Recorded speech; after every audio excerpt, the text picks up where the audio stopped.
ঈদের সিনেমা দিয়েই ক্যারিয়ার শুরু করেন জনপ্রিয় চিত্রনায়িকা শাবনূর ইয়াসমিন বুবলী। অবিশ্বাসের পর থেকে প্রায় প্রতি ঈদে তার অভিনীত একাধিক সিনেমা মুক্তি পায়।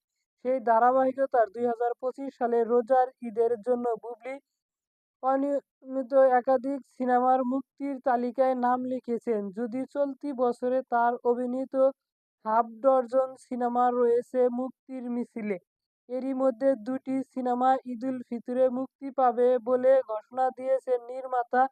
একটির নাম জঙ্গি, ছবিটির পরিচালনা করেছেন নির্মাতা এম রহিম। সিনেমাটিতে বুবলীর সঙ্গে জুটি বেঁধেছেন অভিনেতা সিয়াম আহমেদ।